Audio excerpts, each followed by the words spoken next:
Amis téléspectateurs, bonjour et merci de l'attention particulière que vous voudrez bien nous accorder.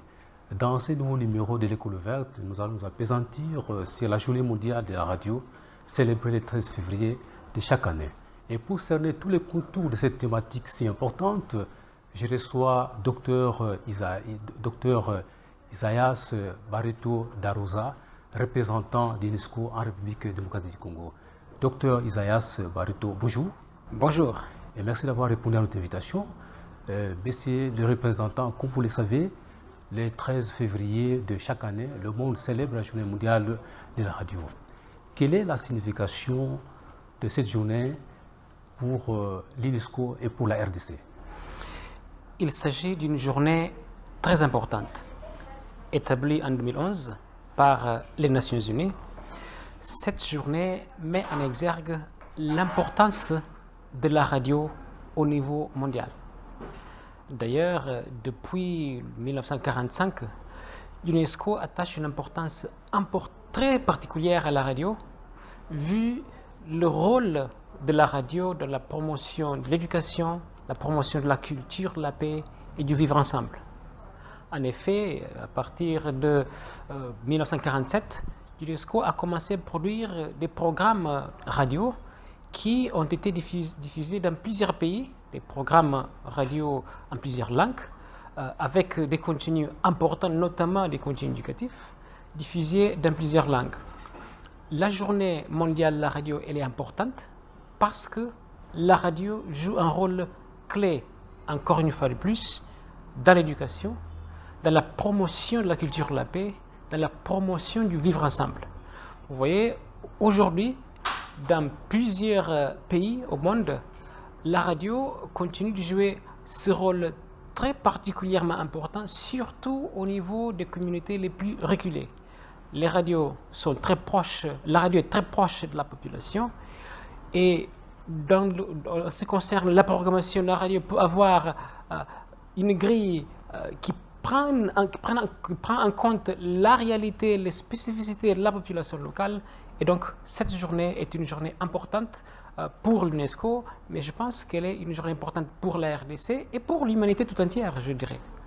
Docteur Isaias, vous convenez avec moi qu'il y a de nouveaux canaux de communication qui apparaissent à côté de la radio, mais pourquoi la radio donc, joue aujourd'hui un rôle si important dans un pays vaste et diversifié comme la RDC? Alors, vous voyez, la RDC, comme vous l'avez bien dit, c'est un grand pays. 2,3 millions de kilomètres carrés, un pays de la taille de l'Europe de l'Ouest, un pays divers, avec plus de 240 langues, et un pays avec une grande diversité, et un pays riche en termes aussi de diversité culturelle. Je ne parle pas des ressources naturelles, des minéraux, etc., mais je parle aussi de la diversité culturelle qui est une richesse pour la RDC. La radio, elle est un pilier de la liberté d'expression. La radio, elle favorise la diversité culturelle. Lorsque nous avons des radios, des radios communautaires. Il y en a des centaines de radios communautaires ici en RDC. Il y a des dizaines de radios communautaires qui ont été créées avec le soutien de l'UNESCO. Et donc, les radios jouent un rôle particulièrement important dans le contexte de la RDC. Mais vous avez évoqué la dynamique d'aujourd'hui, avec le numérique, avec l'essor de l'intelligence artificielle. La radio continue de jouer ce rôle important. Pourquoi ? Parce que les informations diffusées par les radios sont des informations vérifiées, des informations crédibles. Nous avons aujourd'hui au niveau mondial une montée exponentielle du discours de haine et de la fausse information. La radio peut jouer un rôle clé dans la lutte contre la fausse information et le discours de haine parce qu'au niveau des radios, nous avons des professionnels qui ont un code éthique et déontologique et qui travaillent dans le strict respect des règles et de ce code qui régissent la profession. Et donc, les radios ont un rôle clé, non seulement en RDC, mais dans le monde tout entier. Maintenant, avec l'essor du numérique et de l'intelligence artificielle, il faut prendre en compte le potentiel de l'IA, le potentiel du numérique. Vous savez, nous avons nous-mêmes ici, l'UNESCO, organisé, il y a de cela quelques jours, un prélude de la célébration de la Journée mondiale de la radio, une formation aux professionnels des médias de la RTNC Radio sur l'utilisation de l'intelligence artificielle dans les radios. Nous avons également organisé des formations à plus de 200 radios communautaires ici en RDC, en ligne, sur les questions de l'intelligence artificielle, la lutte contre le harcèlement en ligne, etc., et le rôle des radios. Et donc, avec le numérique et l'IA, il y a des bonnes opportunités pour les radios dans la production du contenu, par exemple, dans la lutte contre le discours de haine, parce que les radios peuvent utiliser le numérique donc pour lutter contre le discours de haine également.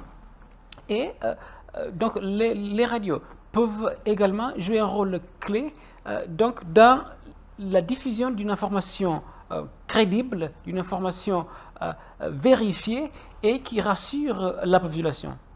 Alors, docteur Isaias, comment la radio peut-elle contribuer à la promotion et l'éducation de la paix et de la sécurité en RDC? Vous voyez, dans l'acte constitutif de l'UNESCO, il est dit, je cite, « Les guerres prenant naissance dans l'esprit des hommes, c'est dans l'esprit des hommes qu'ils doivent être élevés, donc la défense de la paix. » Les radios peuvent jouer un rôle clé dans la promotion de la culture de la paix, en promouvant les vivre ensemble, en promouvant la culture de la paix, en promouvant les idéaux de la République et bien sûr les idéaux de la paix. Alors, nous avons toujours travaillé avec les radios. D'ailleurs, durant la Covid-19, l'UNESCO avait appuyé dans la production du contenu pour des cours qui les enfants ont suivis à partir de la maison. Nous accompagnons au jour d'aujourd'hui, nous avons, dans le cadre du projet Efficace par exemple, nous accompagnons des radios du Congo central, des radios de l'Équateur, du Kasaï. Nous avons l'année passée accompagné près de 16 radios à travers donc, le renforcement de capacités pour la production du contenu, tout en prenant en compte l'éducation, la formation des enseignants, les HPR, etc. Et au jour d'aujourd'hui, ces radios-là travaillent dans ce domaine. Mais cette année, par exemple, l'UNESCO devra accompagner d'autres radios, notamment du Kwilu, de Tanganyika, pour renforcer leur capacité, de telle sorte que ces radios puissent effectivement amener une contribution accrue au secteur de l'éducation. Et donc, les radios jouent un rôle très important dans l'éducation, dans la promotion de la culture de la paix et dans la promotion du vivre ensemble. Vous voyez, au niveau mondial, comme je l'ai évoqué tout à l'heure, il y a une montée exponentielle du discours de haine. Les radios, en diffusant des informations crédibles, vérifiées, deviennent un rempart de la lutte contre le discours de haine et de fausses informations. C'est un rôle important non seulement pour la RDC, mais pour le monde tout entier. Vous avez commencé déjà à citer quelques actions menées par l'UNESCO, mais je voudrais que vous puissiez un peu insister. Donc, je voudrais dire donc comment pouvez-vous citer quelques actions menées par l'UNESCO en RDC pour soutenir les radios locales et communautaires dans la diffusion des programmes éducatifs? Alors, nous soutenons les radios avec le renforcement de capacité. Je l'ai évoqué tout à l'heure, nous avons formé plus de 200 radios communautaires lors d'une session de formation que nous avons organisée en ligne avec la participation des radios de plusieurs provinces du pays, en lien avec l'intelligence artificielle, la lutte contre le harcèlement en ligne, etc. Nous avons également, là c'était vraiment les radios communautaires. Nous avons également travaillé avec les radios de 3 provinces du projet Efficace.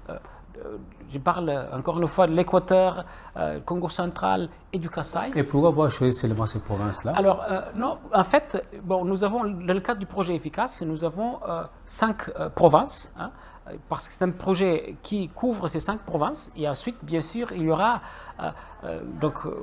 on arrivera donc, à d'autres provinces du pays. Et on a commencé à l'échelle. Voilà, on a commencé avec ces 3 provinces. 16 radios, des journalistes, des professionnels de 16 radios ont été formés. Cette année, on aura d'autres radios, une dizaine de radios de Tanganyika et aussi de Kwilu. Mais notre objectif, c'est de continuer. Vous savez, l'UNESCO est ici en RDC depuis les années 60. Nous avons accompagné aussi la création de dizaines de radios communautaires un peu partout au niveau de la RDC. Et donc, ce que je peux vous dire, c'est que l'UNESCO est aux côtés des radios communautaires, des radios, parce qu'elles jouent un rôle important, non seulement au niveau de l'éducation, mais aussi, comme vous-même vous l'avez évoqué tout à l'heure, au niveau de la promotion de la culture de la paix. Et les radios, très souvent, surtout dans les endroits les plus reculés, restent le seul moyen pour avoir accès à une information crédible, vérifiée, et pour avoir accès aussi au contenu éducatif et surtout au contenu qui prend en compte la réalité de ces villages et de ces villes. Alors, comment l'UNESCO encourage-t-elle la liberté d'expression et la sécurité des journalistes éducatifs à travers la radio? Vous voyez, l'UNESCO, au niveau mondial, joue le rôle de chef de file en ce qui concerne les questions de protection des journalistes et des questions de lutte contre l'impunité pour les crimes commis contre les journalistes. Il y a le plan, nous assurons bien sûr un rôle important dans la coordination du plan d'action des Nations Unies pour la sécurité des journalistes. Chaque 2 ans, le directeur général de l'UNESCO publie un rapport sur la sécurité des journalistes au niveau mondial. Et dans ce cadre, l'UNESCO demande à chaque pays, à tous les 193 États membres, des informations en lien avec la sécurité des journalistes, et notamment des crimes commis contre les journalistes. Nous faisons ces accompagnements non seulement en RDC, mais partout dans le monde, donc en travaillant avec les 193 États membres de l'UNESCO. Mais au-delà de cela, ici même en RDC, nous organisons des formations. Nous avons organisé il y a de cela quelques années des formations pour les journalistes et les policiers, donc les forces de défense et surtout les forces de sécurité. Par exemple, sur l'impératif de maintien de l'ordre public, mais dans un contexte de protection de la liberté de la presse. Vous voyez, très souvent, on trouve des cas où donc, il y a des conflits entre des journalistes et des policiers. Je ne parle pas seulement de la RDC, mais un peu partout dans le monde. Et donc, nous avons organisé en RDC des formations dans plusieurs provinces avec la police et les journalistes pour parler de la liberté d'expression et de la protection des journalistes. Parce que très souvent, il y a des incidents qui arrivent, surtout parce qu'il y a un manque d'information et de maîtrise de ce que chacun doit faire. Et donc, c'est une formation qu'on a fait dans plusieurs provinces, exactement dans le cadre de notre travail de promotion de la liberté d'expression d'un côté et de la protection des journalistes, mais tout en respectant bien sûr les impératifs de maintien de l'ordre public. Mais nous avons également organisé des formations pour, je l'ai dit tout à l'heure, pour les radios communautaires par exemple, en intelligence artificielle et en ce qui concerne la lutte contre la violence numérique. Parce que très souvent, on parle de la violence, mais il y a aussi la violence numérique, surtout contre les femmes. Nous avons organisé par exemple une formation spécifique pour les femmes journalistes sur les questions de la violence numérique. Et nous avons abordé cette question avec les journalistes de plus de 200 radios communautaires avec lesquels nous avons travaillé dans le cadre de cette formation. Donc, je voulais vous dire que l'UNESCO est active donc dans cette dynamique de promotion de la liberté d'expression, de la lutte contre la violence numérique, donc la protection aussi des journalistes, et bien d'assurer que les journalistes peuvent faire leur travail dans le respect de la loi, mais dans le respect également pour la liberté d'expression et donc tout en amenant, en partageant avec la population des informations crédibles, vérifiables et dans un contexte de lutte contre le discours de haine et de la fausse information. Alors, comment la radio peut-elle attirer et impliquer la jeunesse en général, mais en particulier les élèves et les étudiants à l'ère du numérique et des réseaux sociaux?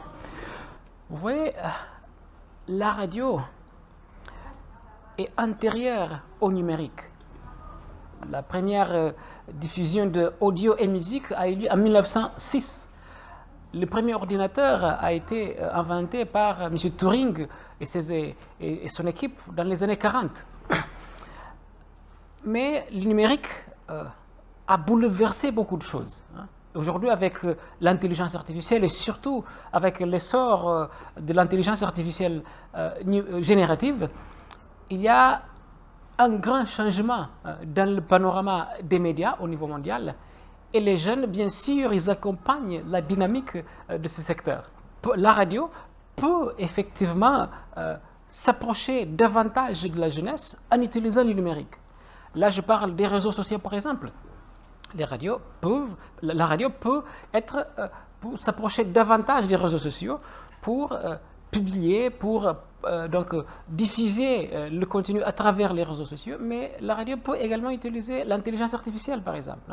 Je l'ai dit tout à l'heure, dans la préparation du contenu, dans la transcription du contenu, dans le travail des journalistes. Il est crucial d'utiliser le numérique, d'utiliser les réseaux sociaux. Mais surtout aussi, il faut avoir un contenu qui soit à mesure d'atteindre ce que les jeunes demandent aujourd'hui. Les jeunes aiment beaucoup les podcasts, par exemple. Pourquoi pas travailler au niveau des radios sur des contenus de podcasts pour les jeunes. Et donc, je pense qu'à ce stade, la radio doit s'adapter au nouveau contexte. La radio est en train de le faire parce qu'aujourd'hui, sur mon téléphone portable, sur votre téléphone portable, vous pouvez écouter la radio. Sur les réseaux sociaux, vous pouvez écouter la radio. La radio, les stations de radio utilisent l'intelligence artificielle, mais il faut le faire davantage parce que la radio, elle joue un rôle critique au jour d'aujourd'hui. Docteur Isaias, nous arrivons presque à la fin de notre émission. Y a-t-il une question que je ne vous ai pas posée, mais à laquelle vous auriez bien voulu répondre? Bon, vous savez, peut-être ce que je peux vous dire, c'est en lien avec le travail des journalistes et des professionnels de la radio.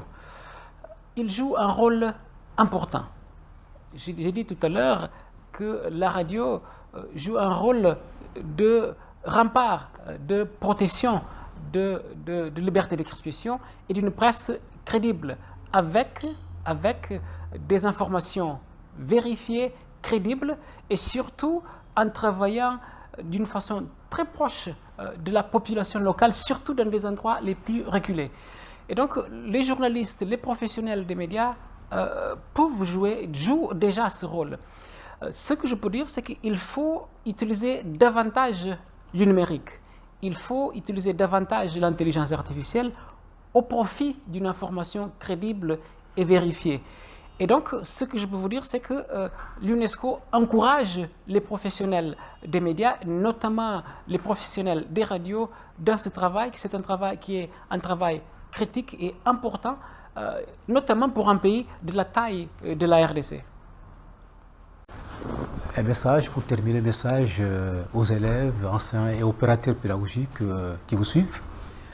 Alors, le message est clair. Aujourd'hui, nous sommes dans un contexte de montée de discours de haine et de fausses informations. Les radios jouent un rôle clé dans ce processus de lutte contre la fausse information et contre le discours de haine. Aux élèves, aux enseignants, nous les encourageons à accéder aux informations vérifiées et crédibles. Les radios peuvent effectivement apporter cette information crédible et vérifiée. Aujourd'hui, il faut utiliser le numérique. La radio utilise également le numérique, mais d'une façon éthique et responsable. L'UNESCO a une recommandation spécifique sur l'intelligence artificielle, c'est la recommandation de l'UNESCO sur l'éthique de l'intelligence artificielle. Lorsqu'on utilise le numérique et les radios, tout en respectant les principes éthiques, tout en respectant le code éthique et déontologique des journalistes, nous pouvons amener aux élèves, aux professeurs et à tout le monde une information crédible et vérifiée. Et c'est cela que nous, à l'UNESCO, nous encourageons. Amis téléspectateurs, nous voici arrivés à la fin de notre émission entièrement consacrée à la Journée mondiale de la radio, célébrée le 13 février de chaque année. Et pour en parler, j'ai recevé Dr Isaias Barito da Rosa, représentant d'INSCO en République démocratique du Congo. Quant à moi, ce que vous souhaitez, bonne suite des programmes, c'est votre chaîne préférée, la RTNC. Merci de l'attention et à la prochaine. À la prochaine. Merci beaucoup.